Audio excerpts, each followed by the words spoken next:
Menurut mereka, saya kan bukan anaknya SBY, dan menurut saya sederhana saja. Begini loh, kalau dia bilang tadi mabok, yang mabok itu orang yang menuduh segala sesuatu tanpa dasar, tanpa mau membuktikan. Nuduh BBM zaman Jokowi lebih mahal kenaikannya dibandingkan zaman SBY. Menuduh bahwa 70%, 80% infrastruktur dibangun oleh SBY, Jokowi cuma gunting pita. Sekarang menuduh kecurangan, itu gaya mabok. Nggak jelas angkanya, nggak jelas siapa yang dituduh, pokoknya ngomong, pokoknya nyerocos saja. Bilang ada anggota KPU yang tertangkap kemarin, iya, 2004 itu 2 KPU ditangkap karena kasus korupsi, audit BPK satu, dan satu lagi korupsi tinta pemilu. Lalu salah satu anggota KPU-nya 2004 itu menjadi Menkumham di bulan yang sama ketika SBY dilantik 2004. Satunya lagi kemudian hari menjadi ketua umum Partai Demokrat. Ini rangkaian peristiwa yang kalau kita ceritakan orang pasti bingung, kok bisa begitu ya? Nggak perlu disimpulkan, begitu loh. Nah, kalau kemudian dikatakan SBY tadi menyampaikan di internal, yang harus mereka tegur adalah sosial medianya Partai Demokrat mana itu? Yang menyebarkan apa? Sumut ya, yang menyebarkan itu. Kasih tahu dong, ini internal kita. Diam-diam aja, artinya tidak tertib dong. Teman-teman di Partai Demokrat untuk mendisiplinkan anggotanya, mana yang konsumsi internal, mana yang perlu disebarkan. Ketika sudah menjadi opini publik seperti ini tersebar luas, ya mereka harus bertanggung jawab. Begitu, jangan kemudian ini bapak, ini anak, tidak bisa. Ada kontestasi pemilu di mana nasib rakyat sedang dipertaruhkan dan kepemimpinan baru.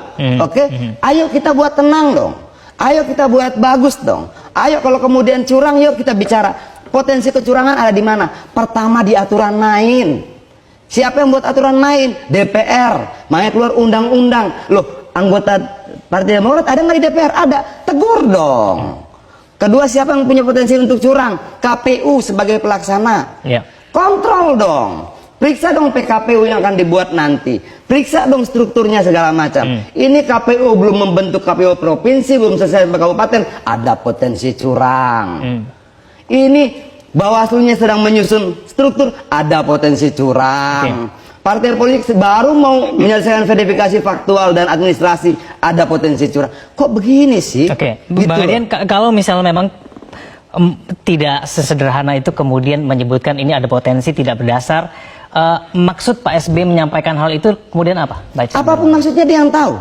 Tapi kemudian ini menjadi tuduhan liar pada siapapun. Pemilunya masih 2024. Masih lama, masih lewat dari setahun. Lalu rakyat dibuat panik selama setahun. Bertanggung jawablah terhadap perasaan rakyat. Jangan kemudian waktunya belum pemilu sudah takut-takutin, oh nanti curang, ada potensi curang, bisa curang segala macam. Kalaupun ada kecurangan seperti pemilu 2004 kemarin, ada 560 loh aduan kecurangan.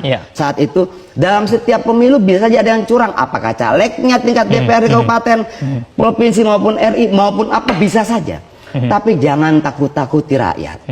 Harusnya kita sama-sama sebagai bagian dari negara ini. Saya di legislatif, SBY pernah di eksekutif 2 periode. Yuk kita tenangkan rakyat, sehingga pemilu itu tidak menjadi panas, sehingga pemilu itu menjadi sesuatu yang menangkan dan ditunggu oleh rakyat. Baik, Bang Zaki, saya coba untuk mengatakan apa yang disampaikan SBY. SBY juga